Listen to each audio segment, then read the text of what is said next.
का जो मूल स्रोत है वो परम चेतना है। कार्यक्रम का शुभारंभ करते हुए मैं आदरणीय ओम पांडे जी को मंगलाचरण के लिए आमंत्रित करती हूँ।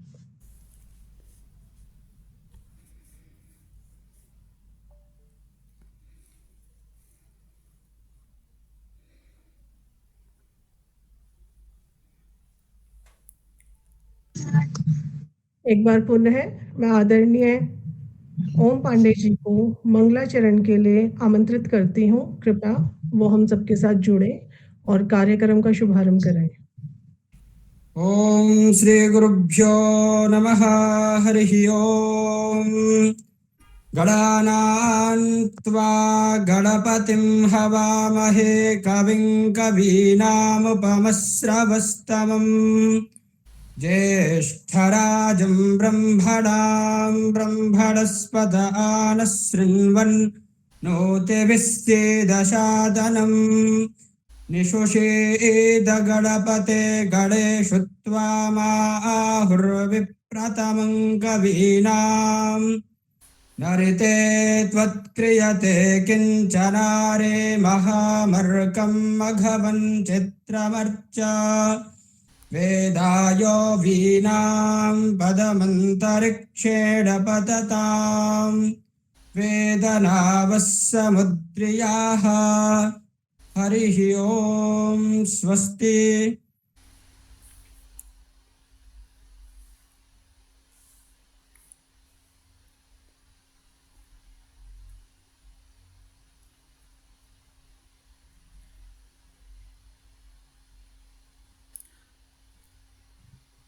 चंचल जी प्लीज आप अनम्यूट कीजिए।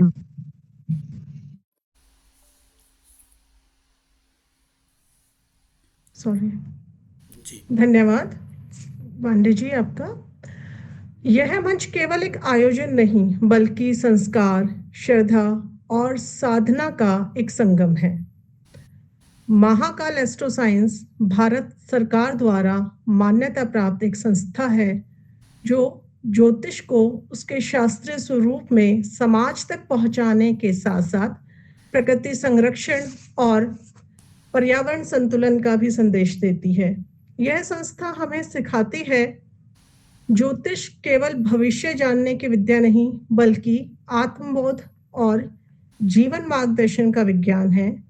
इस पावन संस्था की नींव आदरणीय डॉक्टर मृत्युंजय तिवारी जी द्वारा रखी गई।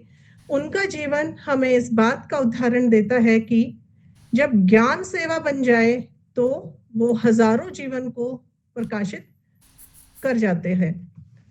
आज हजारों विद्यार्थियों का उन्होंने मार्गदर्शन किया है जिससे वो आत्मविश्वास, दिशा और उद्देश्य को प्राप्त कर रहे हैं। आज का जो यह आयोजन है वो स्वर्गीय फुलेना सिंह जी एवं स्वर्गीय श्रीमती निर्मला सिंह जी की पावन स्मृति को समर्पित है। उनका जीवन सादगी, संस्कार और सेवा का प्रतीक रहा। वो भले ही आज हम सभी के बीच में उपस्थित ना हो पर उनके संस्कार, उनके आशीर्वाद आज भी हमारे जीवन को दिशा संगम दे रहे हैं।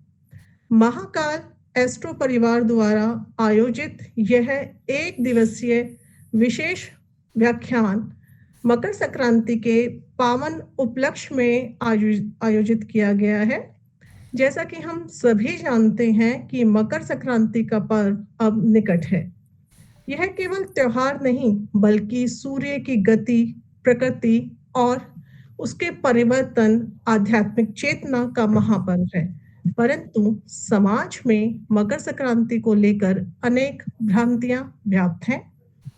उनका शास्त्रीय प्रमाण क्या है, उनका वास्तविक अर्थ क्या है, इन्हीं तथ्यों को समझने के लिए आज का यह व्याख्यान अत्यंत महत्वपूर्ण है। हम सब का यह सौभाग्य है कि आज के इस विषय के प्रमाणिक विद्वान, अनुभवी आचार्य इस मंच पर हम सभी के साथ जुड़े हैं और अपने अमूल्य ज्ञान से हमारा मार्गदर्शन करेंगे। आपने लगभग 20 वर्षों तक भारत के प्रतिष्ठित केंद्रीय संस्कृत विश्वविद्यालय में एक अध्यापक, एक प्रोफेसर और निर्देशक के रूप में अपनी निरंतर सेवाएं प्रदान की हैं। आपने लगभग 100 से अधिक शोध पत्रों पर कार्य किया, देश विदेश का भ्रमण करते हुए ज्योतिष शास्त्र की सेवा और प्रचार प्रसार किया। यदि यह कहा जाए कि आपने अपना संपूर्ण जीवन ज्योतिष शास्त्र को समर्पित कर दिया, तो इसमें कोई अतिशयोक्ति नहीं होगी। आज इस मंच पर आपका सानिध्य हम सभी के लिए ज्ञान, सौभाग्य और प्रेरणा का विषय है। अब मैं महाकाल एस्ट्रो परिवार की ओर से आदरणीय प्रोफेसर वसुदेव जी को निवेदन करती हूँ कि वो मंच पर पधारें और अपने अमूल्य विचारों से हम सभी का मार्गदर्शन करें।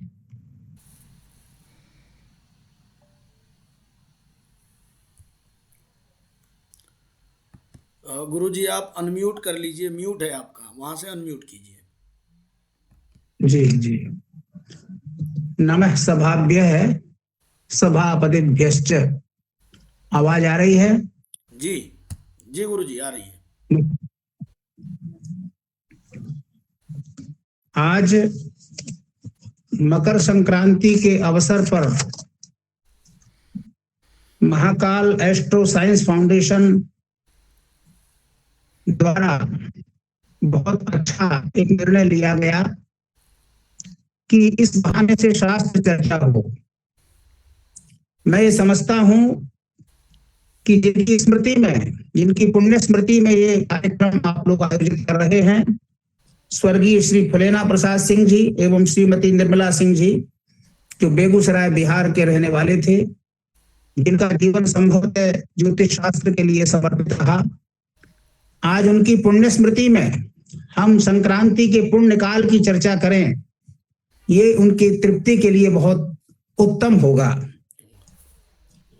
इस कार्यक्रम की संयोजिका आचार्य चंचल शर्मा जी नई दिल्ली से और समन्वयक डॉक्टर मृत्युंजय तिवारी जी ज्योतिषाचार्य जो इस समय जम्मू से हैं। सभी को मैं बहुत बहुत धन्यवाद भी करता हूं कि इस अवसर के लिए मेरा चयन किया गया। मैं तो अवसर की तलाश में रहता हूं कि शास्त्र चर्चा का कोई अवसर मिले, तो बहुत शॉर्ट टर्म में परसों मेरी बात हुई तो मैं बाहर था, लेकिन मैं आकर के व्यवस्थित हुआ। आज प्रातः का 3 घंटे समय मैंने इस चिंतन में लगाया, तो मैं आज इस समय आपके सामने उपस्थित। कोई भी कार्यक्रम बिना मंगलाचरण के हम लोगों की परंपरा में प्रारंभ नहीं होता। आज संक्रांति की चर्चा है, भगवान भास्कर की चर्चा है, तो मंगलाचरण में की प्रार्थना करता हूं। मूर्तित्वे परिकल्पितः शशभृतो, आचार्य वराहमिहिर के बृहद जातक ग्रंथ से है। मूर्तित्वे परिकल्पितः शशभृतो वर्त्मा पुनर्जन्मनाम आत्मेत्यात्मविदां क्रतुश्च यजतां भर्तामरज्योतिषां लोकानां प्रलयो अवस्थितिविभुश्चानेकधा यश्रुतौ वाचं नस्य ददात्तनेककिरणस्त्रैलोक्य दीपो रविः। हमारी हर तारीख, हर पर्व, हर उत्सव, हर आयोजन आकाश की गवाही पर चलता है। आसमान के ग्रह सितारे उसको पुष्ट करते हैं। हर काल का वो क्षण जो कालात्मा सूर्य से प्रभावित है, बिना उनकी स्तुति के, बिना उनके जाने, बिना उनका अनुसंधान किए, बिना उनको पहचाने अपूर्ण माना जाता है। तो चूंकि आज मकर संक्रांति पर चर्चा है, इसलिए इस मंगलाचरण से मैं प्रारंभ कर रहा हूं। वो भगवान भास्कर मूर्तित्वे परिकल्पित शशभृतो साक्षात भगवान शिव के रूप में है। हुताशन शिव की एक मूर्ति है। और वर्तमा अपुनर्जन्म नाम, इसी मंगलाचरण में बहुत सा रहस्य छिपा है। अपुनर्जन्मा ये भारत की संस्कृति है, जिसमें हम धर्म, अर्थ, काम और मोक्ष चतुर्विध पुरुषार्थ सिद्धि के लिए सब काम करते हैं।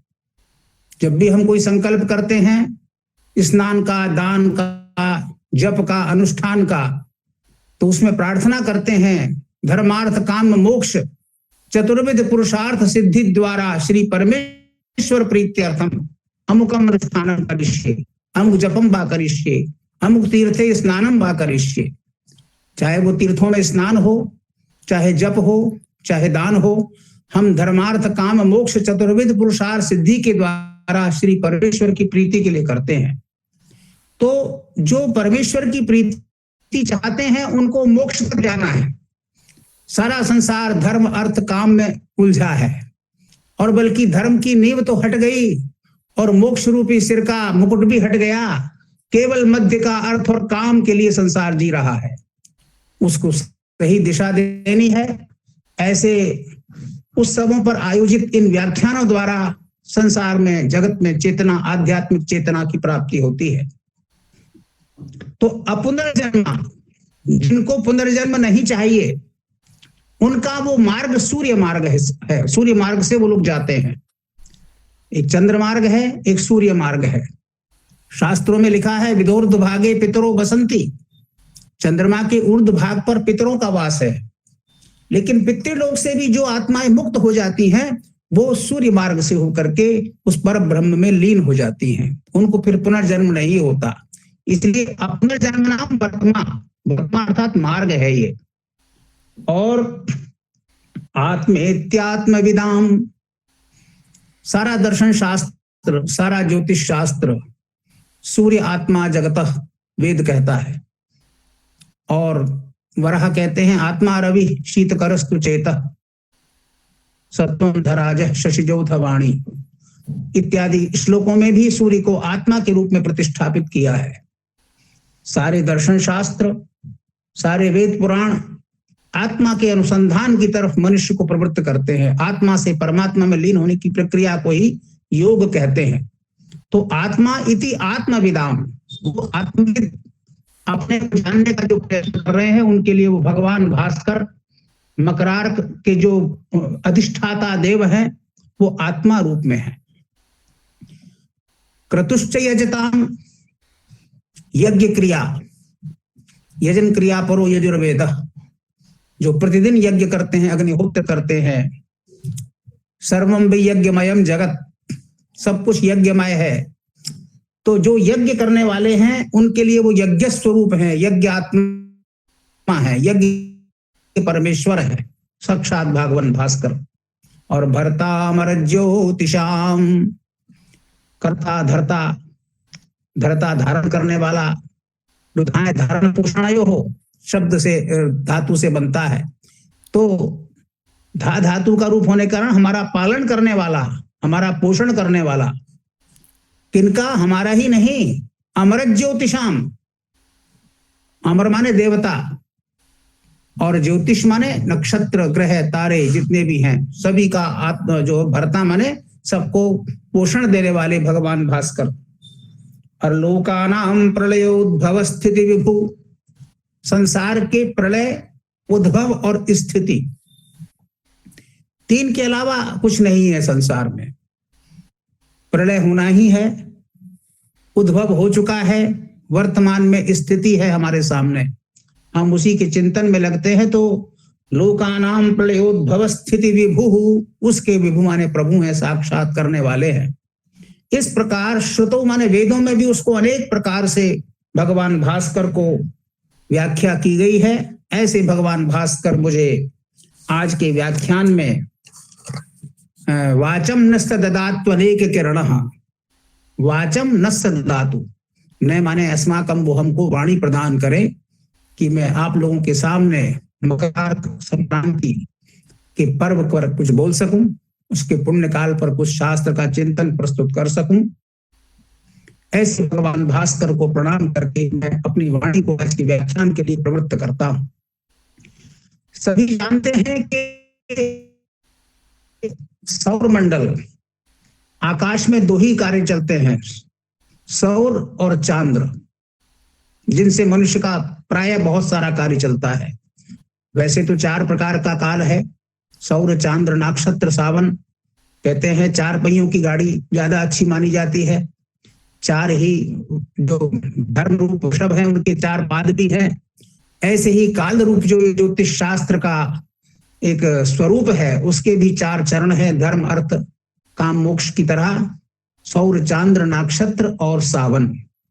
तो संक्रांति शब्द सौर शब्द से व्याख्यात होता है।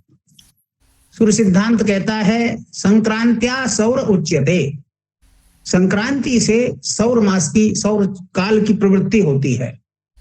अब ये संक्रांति शब्द संक्रमण शब्द का वाचक है, अर्थात वो भगवान भास्कर आकाश में संचरण करते हैं, है ना। संचरण का शब्द का तात्पर्य है कि आकाश मंडल में, जिनको हमारे सिद्धांत ज्योतिष के जानकार कहते हैं, क्रांति मंडल में सूर्य भ्रमण करता है। सामान्य मनुष्य ये समझ ले कि सूर्य आकाश में भ्रमण करता है। हम उस प्रपंच में नहीं जाएंगे कि सूर्य भ्रमण करता है, कि पृथ्वी चक्कर लगा रही है, कि कौन चक्कर लगा रहा है। शास्त्र की दृष्टि से सूर्य को ही पृथ्वी का परिक्रमा करने के लिए कहा गया है कि सूर्य भ्रमण करता है, और चारों तरफ सूर्य भ्रमण करता है। पृथ्वी को स्थिर मान करके ये एक व्याख्या की गई है। वास्तव में तो इस चराचर जगत में कोई भी चीज स्थिर नहीं है। अगर उस पर जाए तो एक अन्य विषय हो जाएगा। हम केवल सूर्य पर अपने विषय को केंद्रित रखेंगे कि आकाश में, पूरे आकाश में 12 राशियां हैं। 12 राशियां 27 नक्षत्र मंडलों में विभाग के द्वारा 12 राशियों का विभाजन किया गया है। यदि वेदों में जाएं तो राशि शब्द नहीं मिलता, मेष, वृष, मिथुन का उल्लेख नहीं मिलता। ग्रहों का उल्लेख मिलता है, नक्षत्रों का उल्लेख मिलता है, और नक्षत्रों के आधार पर ही राशियों का वर्गीकरण बाद की उपज है। हालांकि आज हम राशिफल को व्याख्या करते हैं, लेकिन वेदों ने नक्षत्र को प्रधानता दी और यहां तक कहा कि नक्षत्र के द्वारा ही हम सूर्य के संक्रांति के संचरण की बात करते हैं। तो संक्रांत्या सौर उच्यते, जो सूर्य सिद्धांत की व्याख्या है कि जिस समय सूर्य मेष राशि में जाएगा उस समय मेष संक्रांति लगेगी, जिसमें वृष में जाएगा तो वृष संक्रांति लगेगी। इस तरह 12 राशियों का संक्रमण जो है संक्रांति शब्द कहा जाता है। अब देखिए, ये एक बहुत बड़ा आकाशीय चमत्कार है कि आकाश में पूरे नक्षत्र मंडल को 12 राशियों में विभाजित किया, 360 डिग्री में विभाजित किया, 30-30 डिग्री का एक क्षेत्र हो गया। तो जब सूर्य मेष, वृष, मिथुन, कर्क, सिंह पार करते हुए मकर राशि में आते हैं, अभी मैं केवल संक्रांति की बात कर रहा हूं, अयन की बात भी करूंगा, जिससे मकर संक्रांति शब्द का वास्तविक अर्थ आपको प्रतीत होगा। तो मैं ज्योतिष शास्त्र की दृष्टि से अगर कहूं, जो मेरे अपने चिंतन में आज सारा अध्ययन करने के बाद आया, आज के जो संक्रांति पर हम चर्चा कर रहे हैं, मकर संक्रांति में सूर्य भगवान अपने उस पुत्र के घर में प्रवेश करते हैं जिससे शत्रुता है। सूर्य भी शत्रु मानता है, शनि भी शत्रु मानता है। तो एक ये ऐसा अवसर है जो शत्रुओं के घर में भी निवास के द्वारा उसमें समन्वय स्थापित करने की तरफ हमारे शास्त्रों की एक प्रेरणा को संकेत देता है कि जहां जहां पालन करता, जहां जहां उत्पत्ति करता, जहां जहां उत्पादक तत्व और उत्पत्ति जिसकी हुई है उसमें भेद है। ये पिता पुत्र का तात्पर्य में आत्मा वही जायते पुत्र, मेरा ही एक अंश पुत्र के रूप में विद्यमान है। भगवान सूर्य यदि ऐसा देखें तो वो उसके घर में कभी प्रवेश ना करें जो उनसे विपरीत आचरण वाला है, लेकिन नहीं, आत्मेत्यात्म विदाम कहा है। तो सूर्य कहते हैं वो मेरी आत्मा और उस आत्मा में कोई भेद नहीं है। केवल छाया मार्तंड संभूतम तम नमामि शनैश्चरम का जो उल्लेख शास्त्रकार करते हैं उसमें थोड़ा सा भेद आ गया है कि वो शनि का कुछ कार्य उसको भिन्न सौंप दिया गया कर्ता, जगत कर्ता के द्वारा। तो दो महा भगवान भास्कर उस अपने ऐसे पुत्र के यहाँ प्रवेश करेंगे, उसकी राशि में प्रवेश करेंगे, क्योंकि राशियों के स्वामी तो मकर कुंभ शनि मकर कुंभ और सिंह से अधिपति सूर्य है। तो भगवान भास्कर आज कल जो है अपने मकर राशि में प्रवेश करेंगे। इसका तात्पर्य है कि एक ऐसी शक्ति के द्वारा, एक ऐसे सृजनकर्ता के द्वारा अपने अंश को अपनी आभा से व्याप्त करने का एक अवसर प्रारंभ हो रहा है। इसके लिए इसी को हम पुण्यकाल मानते हैं, इसी को पुण्योत्पत्ति मानते हैं। क्योंकि पुण्यकाल शब्द की व्याख्या जब मैं करूंगा तो आपको पता पड़ेगा कि पुण्य का मतलब है ब्राह्मण पुण्यम अहर्यच्च सृष्टित्पादन कारकम वेद वृक्षोद्भवम पुण्यम तत्पुण्याहम ब्रुवन्तु ने। जब पुण्य कालान वाचयिष्ये, पंडित ब्राह्मण कहता है कि पुण्य वाचन करना है और यजमान के कल्याण के लिए करना है, तो भगवान भास्कर स्वयं पुण्य उत्पत्ति कर रहे हैं, तो उनको अपने मित्रता, शत्रुता, सम, अति मित्रता, अति शत्रुता इत्यादि सबको भुला करके एक ऐसे व्यक्ति के घर में प्रवेश करना है जिसमें पुण्य उत्पत्ति का संसार को संदेश जाए। इसलिए भी मकर संक्रांति का एक महत्व है। ये मेरा अपना चिंतन है, शास्त्रों में मुझे इसका उल्लेख कम मिला है। शास्त्र में क्या मिला है उसके बारे में मैं बताऊंगा आपको कि सूर्य भगवान जो है ये इन्हीं के द्वारा सब कुछ प्रकाशित है। शास्त्रों में बड़ी बड़ी व्याख्या की गई है कि तेजसाम गोलक सूर्य ग्रहरक्षाण्यम गोलकः प्रभावंतो ही दृश्यन्ते, सूर्य रश्मि प्रदीपतः, सूर्य की रश्मि के द्वारा ही सब कुछ प्रकाशित होता है। और जैसे एक वर्ष के अंतर्गत एक एक मास का समय प्रत्येक राशि को मिला, वैसे ही मकर राशि को भी एक मास का समय भगवान भास्कर के द्वारा और कुंभ राशि को भी एक मास का समय मिलेगा। लेकिन ये जो समय है ये विशेष ऋतु और सूर्य की विशेष परिस्थिति के कारण बड़ा महत्वपूर्ण बन गया।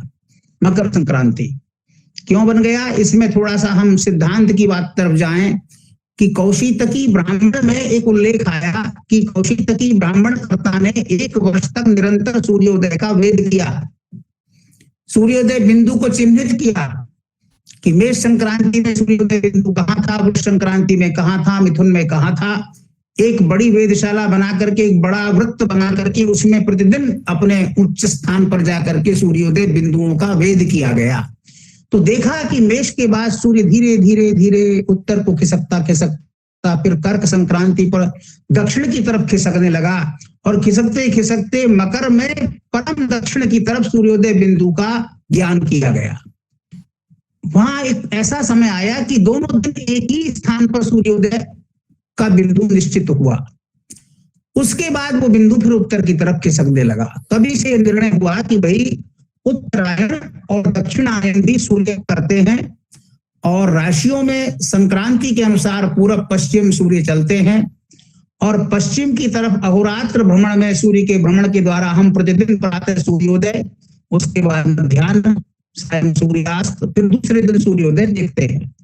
तो सूर्य की कई प्रकार की गति सामने आ गई कि पूर्व दिशा में एक एक अंश रोज बढ़ रहे हैं, तो ये क्रांति वृत्त में अर्थात पूरब की दिशा की तरफ सूर्य का प्रतिदिन का भ्रमण चल रहा है, जो संक्रांति का जनक है।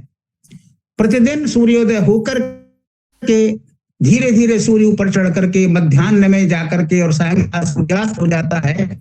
इसको अहोरात्र वृत्त में सूर्य का भ्रमण माना गया।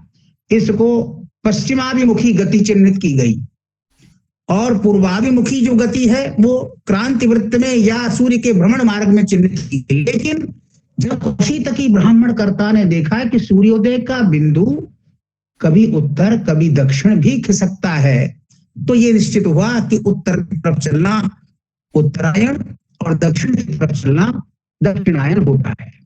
अयन शब्द की व्युत्पत्ति भी अयगतौ धातु से ल्युट प्रत्यय होकर के वो भी गत्यर्थक है। ऐसे क्रांति शब्द की क्रमगतौ धातु से क्रांति शब्द की व्युत्पत्ति भी गत्यर्थक है। तो एक ही भगवान भास्कर की अनेक गतियों का चिंतन करते हुए उत्तरायण का प्रारंभ मकर संक्रांति से होता है, ऐसा शास्त्रकारों ने निश्चय किया। अब देखिए इसमें भी मुझे बृहद पाराशर और क्या नाम जो बृहद संहिता को जब मैंने देखा तो महर्षि पाराशर के समय में ये जो अयन था आश्लेषार्धा दक्षिणमयनम और उत्तरमयनम रवे धनिष्ठाग्नम। पाराशर के समय में धनिष्ठा के आदि में उत्तरायण प्रारंभ था। आज के समय में हम है ना उत्तराषाढ़ा पादमेकम तक धनु होता है और उत्तराषाढ़ा के द्वितीय चरण से कल उत्तराषाढ़ा के द्वितीय चरण में सूर्य का प्रवेश होगा। हम निर्यण सायन के चक्कर की बात इस व्याख्यान में नहीं करेंगे क्योंकि वो गंभीर विषय है। तो उत्तरायण का जो प्रारंभ है वो कभी धनिष्ठा में होता था।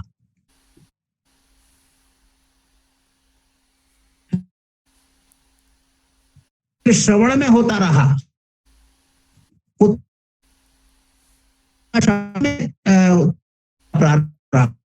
तो इसमें अयनाश जोड़ेंगे तो दूसरी स्थिति होगी। लेकिन ये समझने के लिए मैं बता रहा हूं कि उन्होंने कहा कि सांप्रतम अयनम सवितुः मृगादितश्चान्यत। वराहमिहिर ने 5वीं शताब्दी में अपने समय में उसको वेद किया तो देखा मृगादितश् सांप्रतम अयनम सवितुः, अर्थात धनिष्ठाद्यम वासव प्रारंभम उत्तरमयनम कदाचित उत्पात वशात अभूत। प्राचीन लोग कहते हैं कि कभी ऐसा होता था धनिष्ठा में तो वो उत्पात वश होता होगा, लेकिन वास्तव में तो आज अयन बिंदु जो है वो हमारे जो है मकर राशि के प्रारंभिक अंश जो है उसको उत्तरायण का बिंदु माना जाता है। तो अब इसमें चिंतन भी हुआ कि उक्ता भावो विकृति प्रत्यक्ष परीक्षण व्यक्ति ही। बोले भाई ये निर्णय कैसे हो? बोले तो प्रत्यक्ष परीक्षण से होगा। व्यक्ति माने स्पष्टता इसकी कि आज का जो उत्तरायण दक्षिणायन है तो मैं नहीं समझता कि कोई भी ज्योतिषी कोई भी विद्वान वेदशाला में इस श्रम को करता है आज के समय में।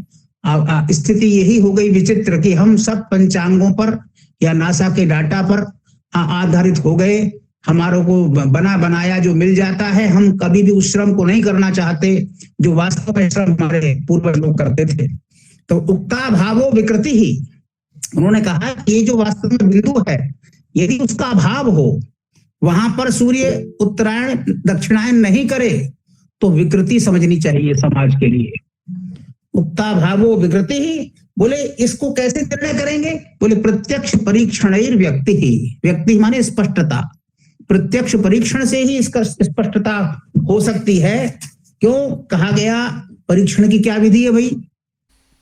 तो शास्त्रों में लिखा है, आप लोग सब इतना ज्ञान तो रखते हैं, इतने विद्वान भी हैं कि उसका एक अध्ययन कर लें।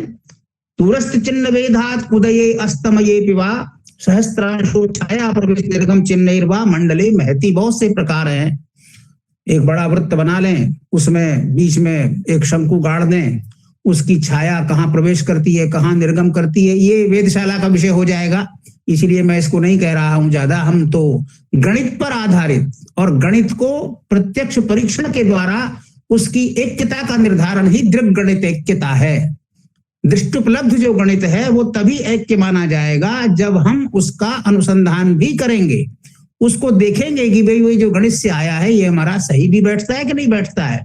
लेकिन ये सब छाया वेद है, इसमें आसमान साफ हो, बादल नहीं हो, सूर्योदय प्रतिदिन दिखाई दे, तो ये लगातार करते रहने के बाद ही प्रत्यक्ष परीक्षण माना जाता है। क्यों कि प्रथम दिन कृत चिन्ह द्वितीय दिन कृत चिन्ह यदि साम्यम उत्पन्नम तस्मिन दिने अयन निवृत्ति ही। ये संस्कृत के वाक्य में इसलिए बोलता हूं कि हमारा जो ज्योतिष शास्त्र है वो संस्कृत में निबद्ध था। आज पर उस पर व्याख्याएं बहुत हो रही हैं, तो मैं भट्टोत्पल की व्याख्या के अंश आपके सामने पढ़ रहा हूं जिन्होंने प्राचीन लोगों ने व्याख्या की है। चाहे वो मूढ़ चिंतामणि जैसा ग्रंथ हो जिसमें पीयूष धारा टीका बड़ी व्याख्या की मजबूत टीका मानी जाती है, ऐसे ही वराहमिहिर के ग्रंथों में भट्टोत्पल की टीका को हम बड़ा स्थान देते हैं। वो कहते हैं दूरस्थ चिन्ह वेदात उदये अस्तमये पिवा सहस्त्रांशो छाया प्रवेश निर्गम चिन्हैर्वा मंडले महति ही। क्या अयन निवृत्ति हो गई? पंचांग से तो पता पड़ जाएगा, गणित से पता पड़ जाएगा, लेकिन ये बिंदु वराहमिहिर के समय में, जो वराहमिहिर ने अपने समय से पहले लोगों की बात कही कि कभी धनिष्ठा के आदि में था, बाद में श्रवण में गया होगा, आज उत्तराषाढ़ा में पता प्राप्त हो रहा है। उत्तराषाढ़ा पादवेकम धनु, उत्तराषाढ़ायास्त्र्य पाधा श्रवण धनिष्ठार्धम मकर है, अर्थात मकर का जो आदि बिंदु है, इसीलिए कल के लिए पंचांगों में लिखा है उत्तराषाढ़ा द्वितीय चरणे सूर्य प्रवेश। उत्तराषाढ़ा के द्वितीय चरण में सूर्य का प्रवेश, यही उत्तरायण है, निर्यण उत्तरायण है। तो इसको सिद्ध करने के लिए आपको अयनांश को समझ करके वेदशालाओं में थोड़ा सा श्रम हमारे ज्योतिषियों को, हमारे जिज्ञासुओं को करना चाहिए। अब इसके बारे में जब उन्होंने निश्चित किया तो उन्होंने उसके बारे में अर्थ भी किया, उसका फल भी देखा। क्या कहा? अप्राप्य मकरम अर्को विनिवृत्तः। ऐसा भी हो सकता है कि मकर के को अप्राप्त करके ही सूर्य उत्तर की तरफ लौट जाए, उत्तराषाढ़ा प्रथम चरण में ही सूर्य लौट जाए, द्वितीय चरण को प्राप्त नहीं करके जो मकर राशि का है। तो ऐसा होगा तो हंति सापराम याम याम, तो दिशाओं के लिए अशुभ फल का उद्घोष किया है, अनुसंधान हर जगह खुले हैं। और कर्कटकम असंप्राप्त है विनिवृत्तश्चोत्तराम सेन्द्रीम, तो इसका अर्थ स्पष्ट है। इसको स्पष्ट भी कहा, यदा विनिवृत्तो अप्राप्तो धनिष्ठाम उत्तरायणे आश्लेषाम दक्षिणे अप्राप्त तदा विन्द्यान महद भयम। सारे संसार को एक भय के वातावरण का सामना करना पड़ता है। इसका एक सामूहिक फल है, इसका एक समष्टिगत फल है, इसका संहिता शास्त्रोक्त फल है। अर्थात ऐसा क्या था जो कोरोना काल में सारा संसार भय से ग्रस्त था, जन्म कुंडली होरा शास्त्र तो फेल ही हो गया था। उस समय तो समष्टिगत संहिता शास्त्र का ही तो ततो विन्द्यान महद भयम इत्यादि जो उल्लेख हैं, ये केवल मैं मकर संक्रांति पर ही केंद्रित कर रहा हूं। बहुत सारे विषय हैं जिन पर हम ऐसा फल निर्णय कर सकते हैं कि समष्टिगत फल का उल्लेख मिल जाए। और उत्तरम अयनम अतीत्य, यहां एक बात और लिख दी उन्होंने कि यदि हमारा जो उत्तरायण बिंदु है उसको पार करके भी दक्षिण को चला गया और सूर्य की इच्छा हो गई थोड़ा सा और दक्षिण को चला जाए, इसको हालांकि उत्पात भी कुछ लोग कहेंगे कि ये तो वेद को ढंग से नहीं किया गया, ये तो हालांकि शताब्दियों में घटने वाला एक क्रम है जो धीरे धीरे खिसकता है। तो उत्तरमयनम अतीत व्यावृत्त, अर्थात तब सूर्य लौटे उत्तर की तरफ, तो क्षेम सस्य वृद्धि करह, तो कल्याण भी करेगा, सस्य माने धान्य की वृद्धि भी करेगा। तो इस प्रकार सूर्य का जो विशेष रूप से एक उत्तरायण की तरफ संचलन है, उत्तर मुख होकर के उत्तर की तरफ जो सूर्य का लौटना है, वो वास्तव में एक ऐसी चीज है जो खगोलीय शास्त्रियों के लिए बड़ी ही आश्चर्यजनक, बड़ी ही और एक कल्याण उत्पत्ति कारक, इसकी चर्चा शास्त्रों में जगह जगह लिखी गई है कि इसके दिन जो है विशेष रूप से स्नान, दान, जप, होम, तर्पण इत्यादि करने चाहिए जब उत्तर की तरफ सूर्य लौट ले। एक मुझे और चिंतन हुआ कि देवताओं का दिन और रात्रि, मेष संक्रांति पर देवताओं का दिन शुरू हो जाता है और मिथुन के समय में देवताओं की जो है मध्य रात्रि हो जाती है और मध्यम दिन हो जाता है और फिर तुला में देवताओं का सूर्यास्त हो जाता है। तो इसका मतलब ये हुआ कि जब तुला में सूर्यास्त हो गया तो मकर में जब सूर्य आया तो देवताओं की अर्धरात्रि हो गई, दक्षिणवासियों के लिए वो मध्याह्न हो गया। उसके बाद देवताओं का ब्राह्म मुहूर्त, जिस समय में हम ब्राह्म मुहूर्त कहते हैं, 3 बजे 4 बजे उठ करके प्राचीन लोग संध्योपासन इत्यादि विधि करते हैं। ब्राह्मे मुहूर्ते उत्थाय विद्याम अर्थम च चिंतयेत इत्यादि शास्त्र उद्घोष करते हैं। तो संभवतः ये जो मकरार्क है ये देवताओं के ब्राह्म मुहूर्त का प्रारंभ है। देवता शब्द से तात्पर्य है जो संसार के कल्याण की कामना रखने वाले जन हैं, साधु पुरुष हैं, सज्जन पुरुष हैं, उत्तम कोटि की आत्माएं हैं, जिनको संसार के सृजन में, संसार के पालन में विश्वास है। और जो विनाश की शक्तियां हैं उनको दक्षिण की तरफ हम मानते हैं, दक्षिण अयन की तरफ मानते हैं, वो प्रवृत्त होती हैं। और सूर्य का जो उत्तर की तरफ चलन है ये प्रकृति का संतुलन है। ऐसा नहीं कि किसी को अधूरा दे दिया, 6 महीने उनको दिए हैं उत्तरायण के लिए और 6 महीने दक्षिणायन को दिए हैं, लेकिन उद्देश्य सबका वही है, भर्ता वरद ज्योतिषाम, अमर माने देवता और ज्योतिष माने पिंड जितने भी हैं उन सबका पोषण करने वाली जो शक्ति है उसका लाभ सबको मिले।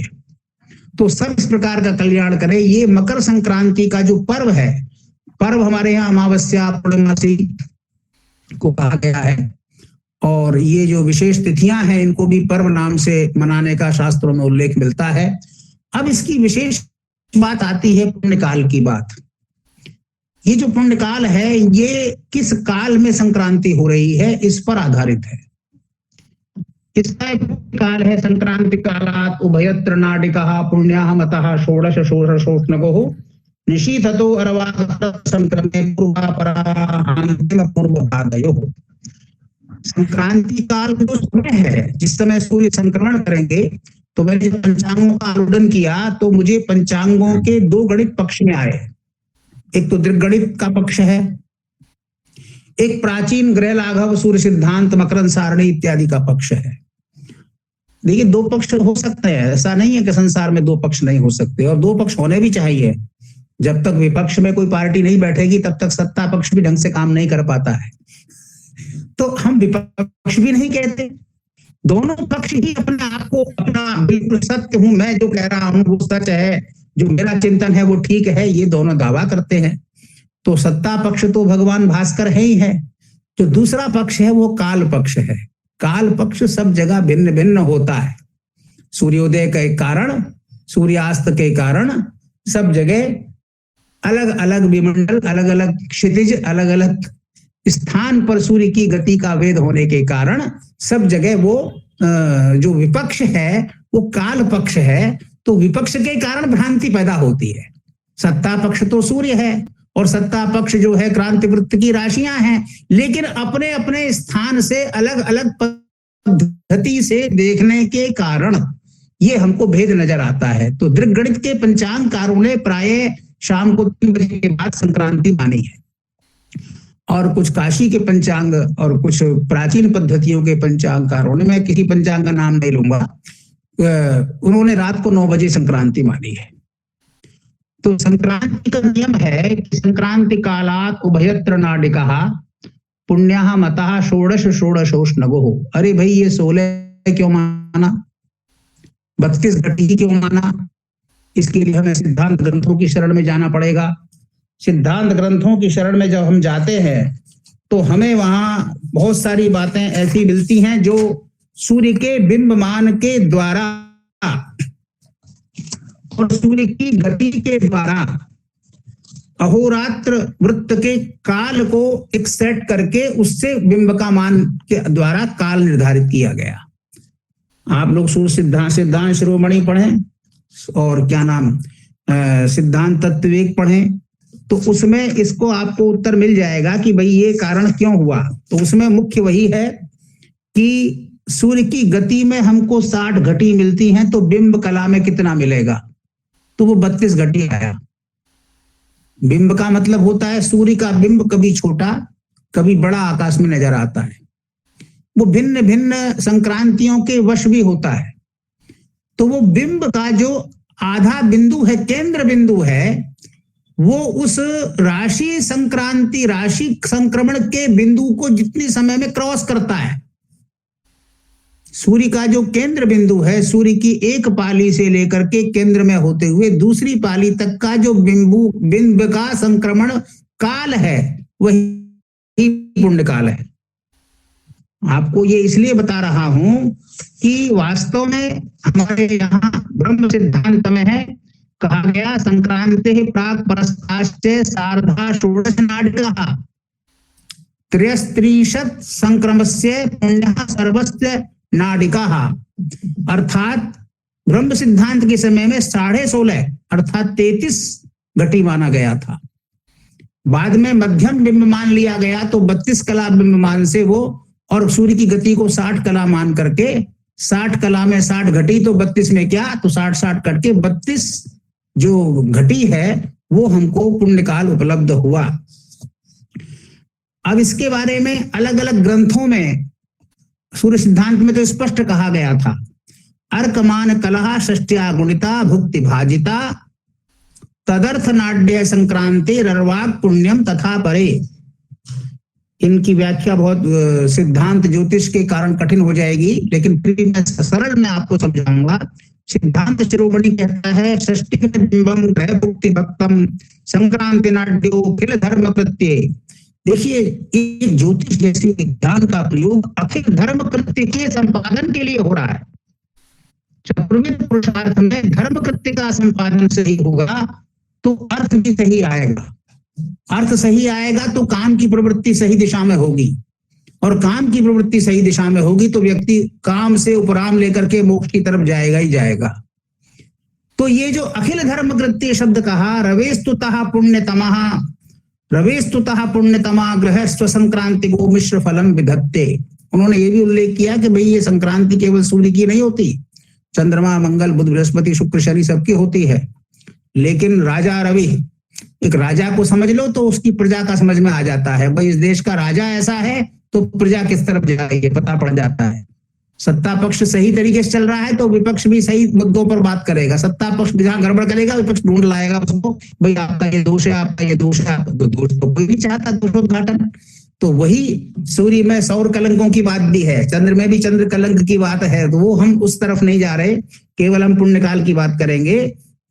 तो इस प्रकार देवी पुराण में एक बात और आ गई, क्या आ गई कि द्विचतुष्पंच सप्ताष्ट नव द्वादश ही क्रमेण घटिका येतास पुण्यम पारमार्थिकम। उन्होंने और सूक्ष्मता की बात कर दी, अर्थात यदि संक्रांति का जो नाम है पुण्यकाल में अलग अलग नाम संक्रांतियों के दिए गए, संक्रांति अगर रविवार में हो तो ये नाम होगा, मंगल में हो तो ये नाम होगा, उसमें भी नक्षत्रों की बात की गई कि भाई इन नक्षत्रों में संक्रांति हो तो उसका ये नाम होना चाहिए, अलग अलग बहुत सारे विषय आए। तो चंद्रमा के नक्षत्र के साथ समन्वय करके जब सूर्य संक्रांति का निर्णय फलादेश के लिए या प्रभाव के लिए या परमार्थ के लिए होने लगा, तो वो एक आत्मा और मन का समन्वय हमको ज्योतिष शास्त्र की दृष्टि से नजर आता है। तो ये संक्रांति है, ये वास्तव में मंदाकिनी संक्रांति, मंदाकिनी इत्यादि नामों से, क्योंकि ये बुधवार में हो रही है और मैत्र संज्ञक नक्षत्र, मृदु संज्ञक नक्षत्रों में मृगांत, चित्रा, मित्र, मृदु, मैत्रम, तो भृगु तो नहीं मिले लेकिन बुधवार मिले, तो बुध शुक्र में भी समन्वय है। तो अनुराधा नक्षत्र में ये मंदाकिनी हो रही है, तो इसको क्षत्रियाणाम सुखदा लिखा गया है। तो क्षत्रिय शब्द का अर्थ है जो धर्म की रक्षा करने के लिए प्रहरी हुआ करते थे शास्त्रों में, उनको क्षत्रिय माना गया है। भुजा तात्पर्य है कि क्षत्रिय बाजुओं से जो रक्षा करने का जिनको तात्पर्य था, उनकी सुखदा शब्द लिखा गया है। तो अच्छी चीज है कि धर्म की रक्षा करने के लिए ये संक्रांति जो है, क्योंकि मंदायाम अंतरालवर्ती घटिका धर्म मंदाकिन्याम ततस्रो घटिका। तो देखिए जब 3 बजे के करीब संक्रांति हो रही है तो उसका पुण्यकाल बाद में होगा, और रात्रि में संक्रांति हो रही है तो अपर दिन होगा। इसलिए कई काशी के विद्वानों ने 15 तारीख को भी पुण्यकाल कहा है, क्योंकि जिन्होंने अपने पंचांग को प्रधान माना कि मेरा गणित ठीक है, अब गणित किसका ठीक है ये तो अंतरिक्ष में जाकर के हबल टेलीस्कोप से लगा करके या अंतरिक्ष में यान भेज के पता करना पड़ेगा कि वास्तव में भगवान भास्कर कहाँ जा रहे हैं। तो उतना ज्योतिष शास्त्र हमारा अभी समृद्ध नहीं है, और नासा के ऊपर चलेंगे तो वो तो हमारे सेतु, राम सेतु को ही नकार देंगे, बहुत सारी बातें कर देंगे, बताएंगे था अब है नहीं, पहले तो था। सूर्य जो है यहाँ से निवृत्त हो गया तो बड़ा कठिन कार्य हो जाएगा।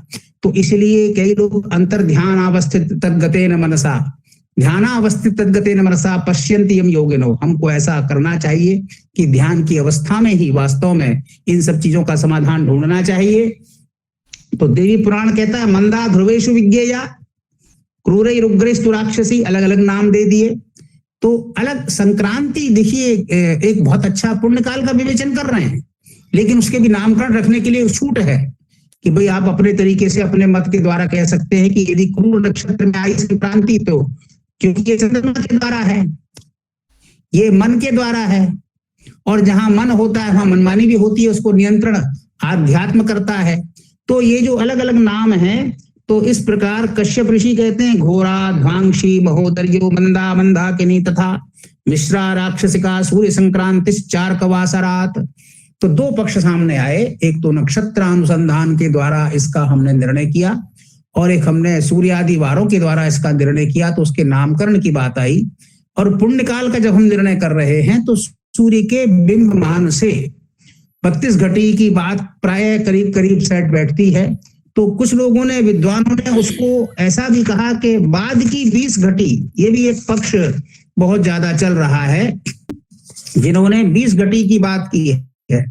पूर्णे निशीथे यदि संक्रमस्यात् दिनद्वयं पुण्यमथोदयास्तात् पूर्वम परस्तात् यदि हम संज्ञायने दिने पूर्व परि तो पुण्य। गुण चिंतामणि का वाक्य है, जिसमें हम केवल मकर संक्रांति की बात करें तो मकर संक्रांति में संक्रांति के अनंतर पुण्यकाल होता है, इतना समझें।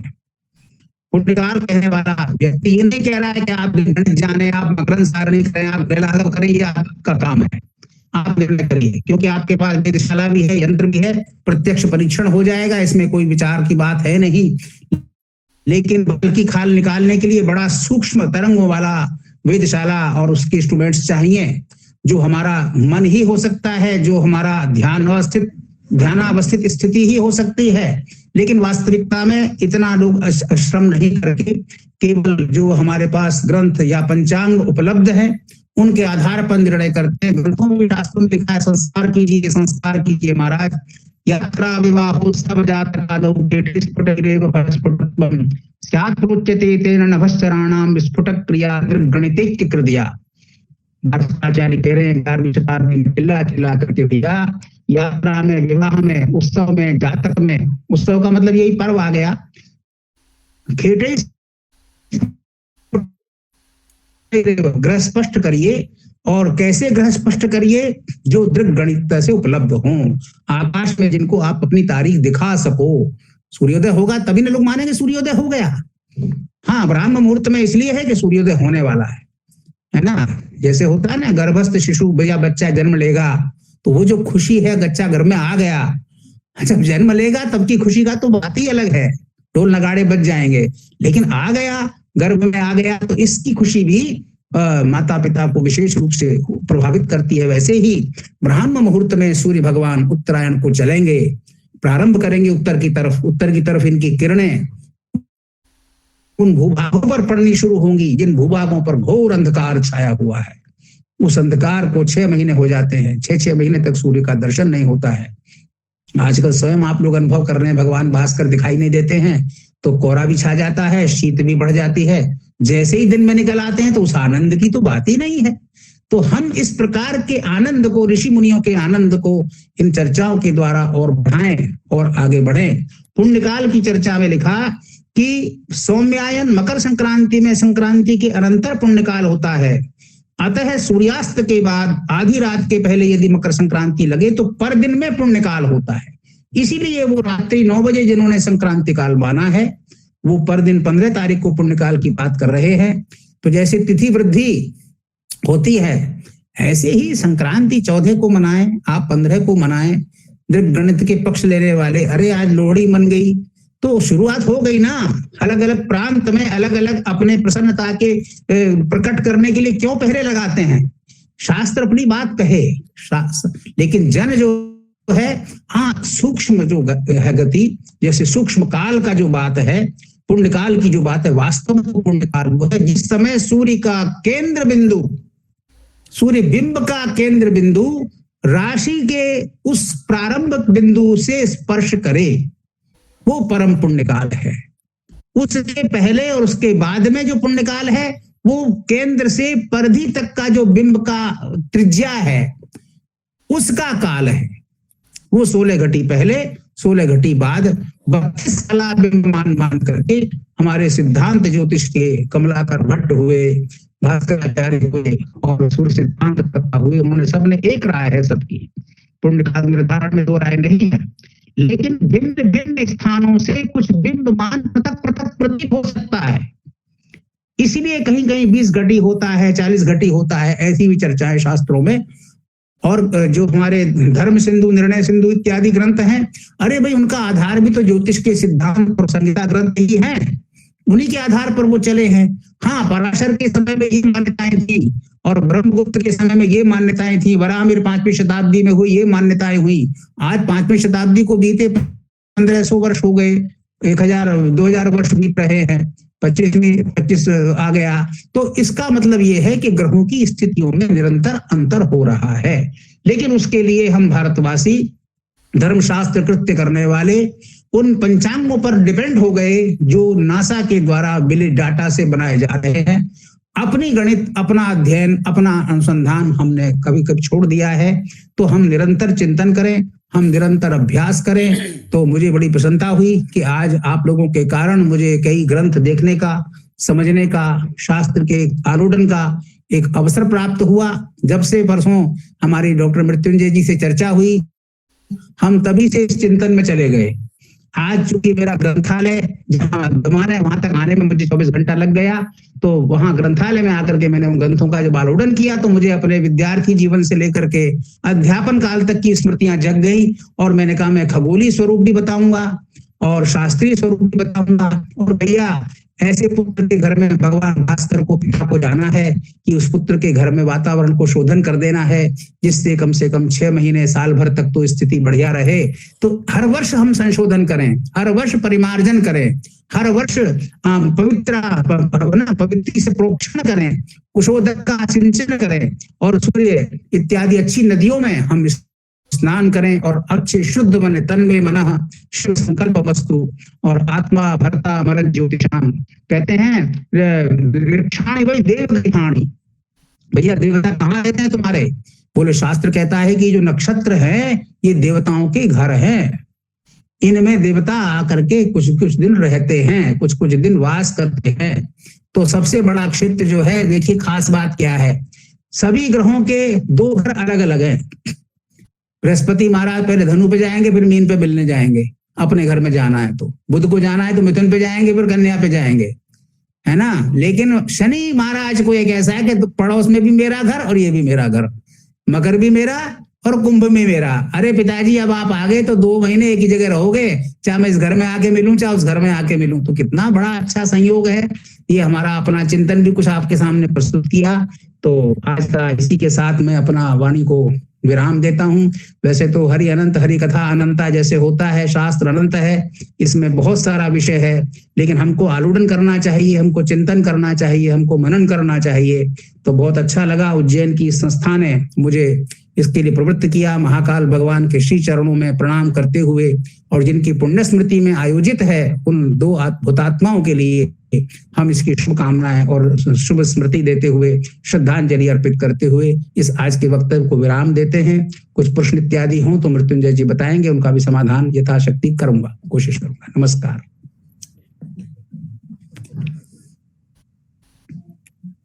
प्रश्न लगभग नहीं होंगे गुरुजी, क्योंकि प्रश्नोत्तर का हमने ये नहीं रखा था। ये एक आपसे जरूर प्रार्थना है कि आपका व्याख्यान बहुत दिव्य और बहुत उच्च कोटि का रहा और सब लाभान्वित हुए हैं। लगभग 100 लोग कंटिन्यूअस जुड़े हुए हैं।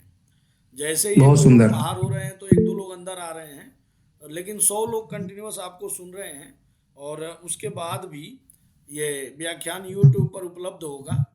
तो बबीता जी, जिनका भी क्वेश्चन है आप मुझे पर्सनली व्हाट्सअप करें, यहाँ पर आप मुझे मैसेज कर दें, मेरे नंबर पे कर दें, मैं बिल्कुल आप लोगों का उत्तर उपलब्ध करवाऊंगा। और गुरुजी थोड़ा सा मैं एक और आपसे मार्गदर्शन चाहता हूँ कि जो स्नान दान इत्यादि करते हैं तो इसमें क्या विशेष संक्रांति पर, चूंकि सब सामाजिक लोग जुड़े हुए हैं, अधिकतर लोग जो ज्योतिषेतर लोग हैं, तो उनको इस संक्रांति पर जो स्नान दान की परंपरा है उसमें क्या कुछ विशेष चीजें दान करनी है? जैसे सामान्य तो सब लोग जानते हैं, लेकिन यदि संक्रांति का कुछ विशेष हो तो उस पर मार्गदर्शन जरूर कीजिए। ठीक है, देखिए हमारे जो शास्त्रों में जो इस बारे में वचन मिलता है जी कि जो वस्तुएं हमारे उपयोगी हैं, जिसको देखिए जो दान की वस्तु है उसमें क्या होता है कि दान करने वाले की अपनी श्रद्धा भक्ति अपनी जगह है, जो वस्तु हम दे रहे हैं उसकी उपयोगिता अपनी जगह है, और जिनके निमित्त दे रहे हैं उसमें लिखा है हव्य कव्य प्रदान ही। पितरों के लिए श्राद्धादि क्रिया भी की जा सकती है, और स्नान यदि तीर्थ पर जाकर के करें तो बहुत अच्छी बात है। तीर्थों का महत्व तो भारतवर्ष में कभी घटेगा नहीं, लेकिन अपने घर पर भी यदि हम, है ना, गंगे च यमुने चैव गोदावरी सरस्वती नर्मदे सिंधु कावेरी जलेस्मिन सन्निधिम कुरु करके जब हम कर लेते हैं तो जबरदस्ती तीर्थों पर दौड़ने की बहुत आवश्यकता नहीं है। यदि तीर्थों पर जाना है तो तीर्थ यात्रा के नियमों का पालन करते हुए ही जाना चाहिए। ये समाज को संदेश बहुत आवश्यक है देना, क्योंकि आजकल मैं देख रहा हूं बड़ी दुर्घटनाएं, लोग दौड़ लगा रहे हैं वाहनों से तीर्थ जाने के नाम पर। नहीं, अरे घर पर करिए, तीर्थ जाना है तो तीर्थ यात्री बन के जाइए, टूरिस्ट बन के क्यों जाते हैं? और टूरिस्ट बन के जाते हैं तो वहां पर तीर्थ पर अश्रद्धा अनर्गल कार्य क्यों करते हैं? ये बहुत आवश्यक है। और दान की जो वस्तु है, कुछ लोग कहते हैं मेष राशि वाले को ये, वृष राशि वाले को ये, मिथुन राशि वाले को ये, तो जब हम उसमें ग्रह राशि दशा इत्यादि को जोड़ देते हैं तो ग्रह संबंधी दान भी हो जाता है। कुछ लोग कह रहे एकादशी है तो साहब चावल दान नहीं करना है। अरे एकादशी में चावल खाने का निषेध है और जगन्नाथ जी चले जाओ तो चावल ही खाना है। प्रसाद में चावल ही खाना है, तो स्थान भेद से तो सब चीजें अलाउड है हमारे यहाँ। तो इसको सबको देखते हुए सुयोग्य विद्वानों से निर्णय लेकर के और अपनी शक्ति के अनुसार, अपने सामर्थ्य के अनुसार दान करने का। इसीलिए जो मैंने शनि महाराज की बात करी ना, एक मनाने का प्रचलन चल पड़ा है कि आज मकर संक्रांति है, अपने बड़ों को मनाना है, उनको मनाने के लिए उनको उनके घर जाना है, कुछ दान करना है। तो वही बात है, यहाँ तो सूर्य भगवान खुद आ रहे हैं, भाई हमको मना ले शनि महाराज, हैं तेरी हमारी बड़ी बदनामी हो रही है समाज में, शत्रु हो गए, शत्रु हो गए दोनों जो है, और प्रभाव भी पड़ता है, 2 महीना रहेंगे शांति से, हमको मना, कोई चीज वाली बात नहीं है। तो इस प्रकार जो हमको दान सामग्री करनी है उसमें कहीं शास्त्र में प्रतिबंध नहीं है। एक तो गीता शास्त्र के आधार पर सात्विकम दानम और राजसी दान, सात्विक दान, तामसी दान, बहुत सारी बातें हैं अन्य शास्त्रों में लिखी हुई हैं। तो ऐसा कुछ नहीं लिखा, मुझे अभी मिला, कहीं कहीं मिल भी जाए, बहुत सारे ग्रंथ हैं, सब नहीं देख पाया। तो दान के बारे में तो यही मिला कि देवता और पितर दोनों की प्रीति के लिए किया जाने वाला दान ही इसमें ग्राह्य है।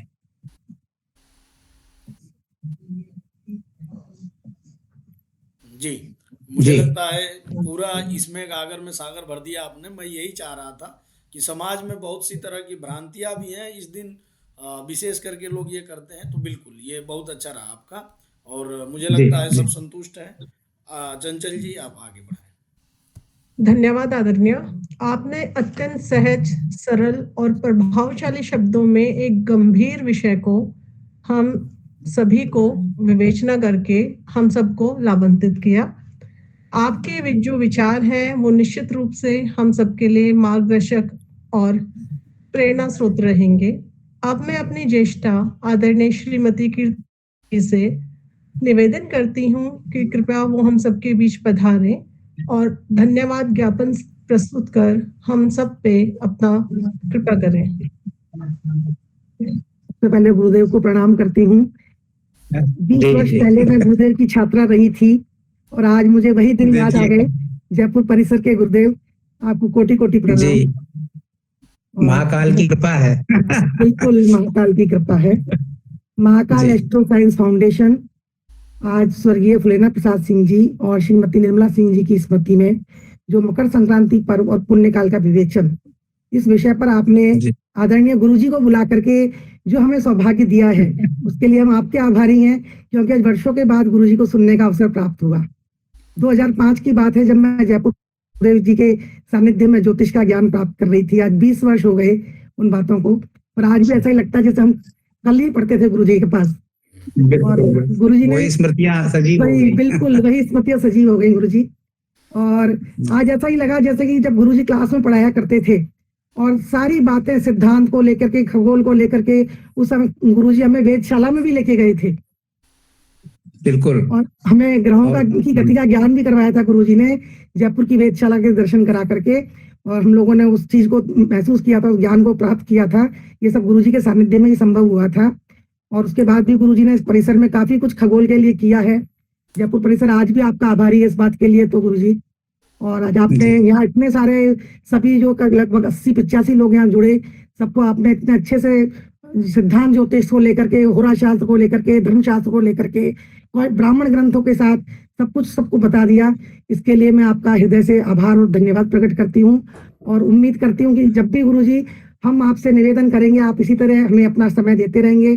जब इतने व्यस्त समय में से आपने समय दिया है तो आगे भी आप हमें इसी तरह अपना समय देते रहेंगे। संयोजक महोदय आचार्य चंचल शर्मा जी को धन्यवाद कि आपने मुझे यहाँ धन्यवाद के लिए आमंत्रित किया। डॉक्टर मृत्युंजय तिवारी जी जम्मू परिसर से, आपको भी प्रणाम। और सभी जो साथी जुड़े हुए हैं सभी को मकर संक्रांति पर्व की हार्दिक शुभकामनाएं। ये करते हुए मैं सभी को धन्यवाद प्रदान।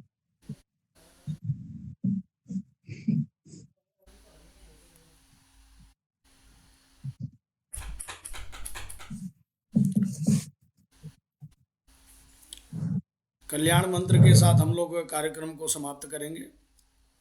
ओम सर्वे भवन्तु सुखिनः, सर्वे सन्तु निरामयाः, सर्वे भद्राणि पश्यन्तु, मा कश्चित् दुःखभाग् भवेत्। ओम शांति शांति शांति। बारंबार प्रणाम गुरु जी, आपके चरणों में बारंबार प्रणाम। गुरु जी को प्रणाम, गुरु जी को कोटि कोटि प्रणाम।